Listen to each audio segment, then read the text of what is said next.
చేసుకోవచ్చంట. ఈ అణచివేయబడ్డ వర్గాల పిల్లల నుంచి వచ్చిన వాళ్ళు మాత్రం వాళ్ళ టాయిలెట్లు వాళ్ళే కడుక్కోవాలంట, కిచెన్లలో వాళ్ళే రొట్టెలు చేసుకోవాలంట. మరి మీకు పన్నులు ఎందుకు కడుతున్నాం మేము? మీ హాస్టళ్లలో మా పిల్లల్ని ఎందుకు చేర్పిస్తున్నాం? మీకు జీతాలు ఎక్కడి నుంచి వస్తున్నాయి? చెట్టు నుంచి కాస్తున్నాయా? ఆకాశం నుంచి ఊడిపడుతున్నాయా? రేవంత్ రెడ్డి నీకు వచ్చే 4 లక్షల జీతం ఎక్కడి నుంచి వస్తుంది? నీ బుల్లెట్ ప్రూఫ్ కాన్వాయ్ ఎక్కడి నుంచి వస్తుంది? నీకుండే పోలీసుల జీతాలు ఎక్కడి నుంచి వస్తున్నాయి? మీ మంత్రుల జీతాలు ఎక్కడి నుంచి వస్తున్నాయి? మీ ఐఏఎస్ ఆఫీసర్ల జీతాలు ఎక్కడి నుంచి వస్తున్నాయి? మీ ఏసీ రూమ్లో కరెంట్ ఎక్కడి నుంచి వస్తుంది? ఇవన్నీ కూడా మేము పేదలు కట్టిన పన్నులే కదా, మా చేత కాదనే కదా. ఇవాళ మా పిల్లలందరినీ కూడా మీ హాస్టల్లో పెడితే మీ బాగా చదివిస్తారని కదా. మళ్ళీ మేము అక్కడికి వచ్చిన తర్వాత మళ్ళీ మమ్మల్ని మా రొట్టెలు మేమే చేసుకోమంటారు. మీ కిచెన్ ఎక్కడ పోయింది? మరి మీ కుక్కలు ఎక్కడ పోయినరు? దీని మీద ప్రభుత్వం ఇవాళ సంజాయిషి ఇవ్వాల్సిన అవసరం ఉన్నది. అదేవిధంగా మరి boys schools, co education schools ఉండకూడదు అంటున్నా. నేను ఇవాళ ఎంత మెడకాయ మీద తలకాయ లేని ఆఫీసర్లు ఇక్కడ పనిచేస్తున్నారంటే, ఎంత వివక్షపూరితంగా పనిచేస్తున్నారంటే, ఈ దేశంలో నవోదయ విద్యాలయాలు, కోఎడ్ విద్యాలయాలు, అవి కూడా రెసిడెన్షియల్ స్కూల్సే. అక్కడ బాయ్స్ క్యాంపస్ ఉంటుంది, గర్ల్స్ క్యాంపస్ ఉంటుంది. అదేవిధంగా ఏకలవ్య మోడల్ స్కూల్స్ కూడా కోఎడ్ స్కూల్సే, బాయ్స్ ఉంటుంది, గర్ల్స్ ఉంటుంది. కానీ తెలంగాణ ఎస్సీ గురుకులాల దగ్గరికి వచ్చేవరకే వద్దొద్దు, బాయ్స్ వేరే, సపరేట్ గర్ల్స్ వేరే అని కరీంనగర్లో అత్యంత ప్రతిభ ఉన్న విద్యార్థులను పంపించే పాఠశాల అలుగునూరు పాఠశాల నుంచి బాయ్స్ అందరినీ పంపించేస్తున్నారు. అంటే ఏకలవ్య విద్యాలయాలకు ఒక రూలు, నవోదయ విద్యాలయాలకు ఒక రూలు, ఎస్సీ గురుకులాలకు ఇంకొక రూలు.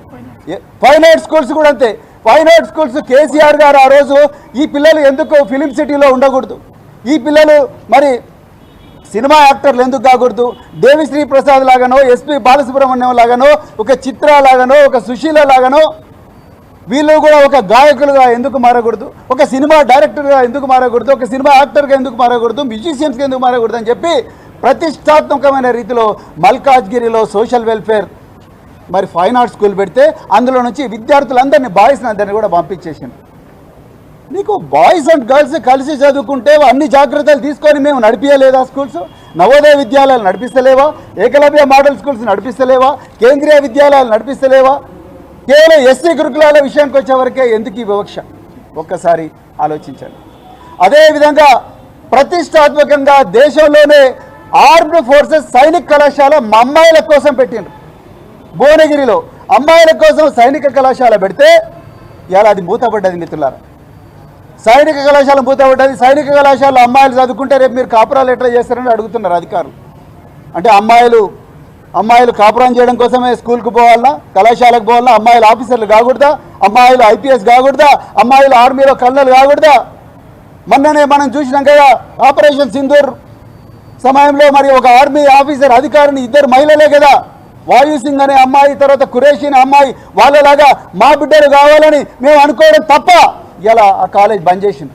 300 అమ్మాయిలు 12 గంటలు అన్నం తినకుండా నిరాదీక్ష చేస్తే ఏ మాత్రం కూడా చలనం లేని మొద్దు నిద్రపోతున్న సర్కారు ఇలా రేవంత్ రెడ్డి సర్కారు. ఇంత అన్యాయం చేస్తూ ఉన్నారు అమ్మాయిలకు. ఇంకా ఘోరం, ఆనాడు అమ్మాయిలకు 12వ తరగతి అయిపోయిన వెంటనే పెళ్లిళ్ళు చేస్తున్నారని 2016 సంవత్సరంలో కేసీఆర్ గారు దేశంలో ఎక్కడ లేని విధంగా, మీరు రికార్డులు కూడా చెక్ చేసుకోండి, దేశంలో ఎక్కడ లేని విధంగా 30 మహిళా డిగ్రీ కళాశాలలు పెడితే ఇలా సిగ్గుతో తల వంచుకోవాల్సిన విషయం ఏందయ్యా అంటే ఈ రోజు వరకు కూడా వాటిలో అడ్మిషన్లు కాలే. ఇవాళ నుంచి ఉస్మానియా క్యాంపస్ పరిధిలో డిగ్రీ కళాశాలలు ఓపెన్ అవుతున్నాయి, ఇప్పటి వరకు కూడా అడ్మిషన్ ప్రొసీజర్ స్టార్ట్ కాలే. కేసీఆర్ గారు ముఖ్యమంత్రిగా ఉన్నప్పుడు 2 నెలల ముందరి నుంచే, దోస్తు కన్నా ముందరే తెలంగాణ గురుకుల డిగ్రీ కళాశాల అడ్మిషన్ అయ్యేటివి. కానీ ఇలా డిగ్రీ కళాశాల అడ్మిషన్ లేవు. మెడికల్ లాంటి విద్యార్థులందరూ కూడా వేరే కళాశాలకు పోతున్నారు. ఏమీ మరి అంత ప్రతిభ లేని విద్యార్థులందరూ కూడా గురుకుల డిగ్రీ కళాశాలకు వచ్చి ఎట్లనే చేసి కళాశాలను క్లోజ్ చేయాలని చెప్పేసి కుట్ర ఇవాళ రేవంత్ రెడ్డి మరియు వాళ్ళ అధికారైన డాక్టర్ అలుగు వర్షులు ఇద్దరు కలిసి చేస్తున్నారు. ఈ 30 ఎస్సీ డిగ్రీ కళాశాలను మూతపడించే కార్యక్రమం అనేది ఈరోజు తెలంగాణలో నడుస్తూ ఉన్నది. అదేవిధంగా 660 కళాశాలలు కొత్తగా పెట్టి 1000 కళాశాలలు పెట్టారు కేసీఆర్ గారు. పెడితే అందులో కొన్ని అద్దె భవనాల్లో పెట్టడం జరిగింది. అద్దె భవనాల్లో గత 1 సంవత్సరం నుంచి అద్దె లేదు. అద్దె లేకపోతే ఓనర్లందరూ కూడా మాకు కిరాయి ఇస్తలేవు కాబట్టి మేము ఇక్కడ నుంచి మీ పిల్లల్ని తీసుకొని వెళ్ళిపోండి, మాకు ఈ కళాశాల అవసరం లేదంటున్నారు. ప్రతిసారి కూడా కేసీఆర్ గారిని తిడుతూ ఉన్నారు. మరి ఇవాళ మీరు యంగ్ ఇండియా పేరు మీద మీరు కొత్త కళాశాలలు కడుతున్నారు. మేమేమంటున్నాం, 660 ముందు ఆ బిల్డింగులు కట్టండి. భూమి కూడా సేకరించడం జరిగింది. 7 ఎకరాల భూమి ప్రతి కళాశాలకు సేకరించడం జరిగింది. మరి దాంట్లో మీరు కట్టాలి కదా, అవి కట్టి మీరు తర్వాత యంగ్ ఇండియా కట్టుకోండి. సో యంగ్ ఇండియా పేరు మీద ఒక పెద్ద కుట్ర చేస్తున్నాడు రేవంత్ రెడ్డి. మొదట 40 కోట్లు అన్నాడు, 2500 మంది విద్యార్థులు అన్నాడు. తర్వాత ఇప్పుడు 40 కోట్ల నుంచి ఏకదమ్మున అది 200 కోట్లు పర్ స్కూల్గా మారింది. అంటే ఇదంతా కూడా ఒక రియల్ ఎస్టేట్ కంపెనీకి ఇచ్చో, లేకపోతే ఒక మెగా కృష్ణారెడ్డో, లేకపోతే ఇంకేవో ఆయనకు పొంగులేటి శ్రీనివాసరెడ్డి రాఘవ కన్స్ట్రక్షనో, లేకపోతే ఇంకేవో మరి ఏదైతే అమృత్ స్కామ్ ఎట్లయితే జరిగిందో, అదేవిధంగా లగచర్లలో ఏ విధంగా అయితే తన కుటుంబ సభ్యులకు ఇచ్చుకుంటా ఉన్నాడో, అదేవిధంగా ఈ యంగ్ ఇండియా స్కూల్స్ కూడా తమ అనుంగు శిష్యులకు, తమ కోటరీలో ఉండే కాంట్రాక్టర్లకు ఇచ్చుకొని అక్కడి నుంచి కూడా డబ్బులు దొబ్బే కార్యక్రమం తప్ప ఇది పేద ప్రజల జీవితాలను, పేద విద్యార్థుల జీవితాలను మార్చే కార్యక్రమం కాదని చాలా క్లియర్గా తెలిసిపోయింది. నిజంగా ఆలోచన రేవంత్ రెడ్డికి ఉంటే ఈరోజు డాక్టర్ అలుగు వర్షిని ఈ విధంగా మాట్లాడే అవకాశం లేకుంటుండే. అదేవిధంగా మరి ముఖ్యమంత్రి గారు కేసీఆర్ గారి సమయంలో పిల్లల ఆరోగ్యాన్ని కాపాడడం కోసం 24 గంటలు 365 రోజులు సెలవుల్లో కూడా 365 రోజులు విద్యార్థులు ఇంటి దగ్గర ఉన్నా కూడా వాళ్ళ ఆరోగ్యాన్ని కాపాడేవాళ్ళు. ఇలా ఆ వ్యవస్థను రద్దు చేసింది గవర్నమెంట్. ఎందుకు ఎస్సీ విద్యార్థులు అంటే మీకంత కోపం? ఎందుకు ఎస్టీ విద్యార్థులు అంటే అంత కోపం మీకు? అదేవిధంగా ఇంటర్మీడియట్ కొంతమంది విద్యార్థులు ఫెయిల్ అయితే సప్లిమెంటరీ ఎగ్జామ్ ఫీ కూడా ప్రభుత్వం కట్టలేదు. సప్లిమెంటరీ ఎగ్జామ్ ఫీ కట్టకపోవడమే కాకుండా ఆ పిల్లల రవాణాకు బస్సు సౌకర్యం కూడా కల్పించలేని పరిస్థితి.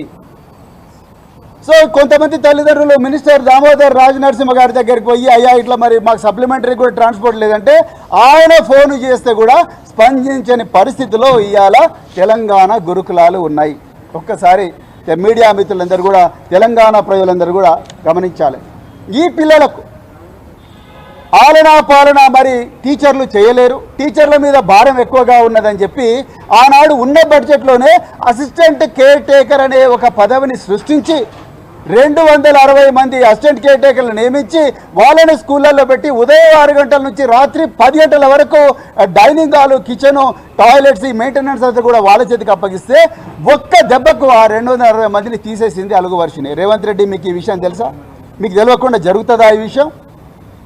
మరి ఆ 260 మంది తీసి ఇవాళ పిల్లలే మీరే మీ టాయిలెట్లు మీరు కడుక్కోమనడం మీరు కాదా? మీ అధికారి కాదా? ఒక్కసారి తెలంగాణ ప్రజలందరూ కూడా గమనించారు.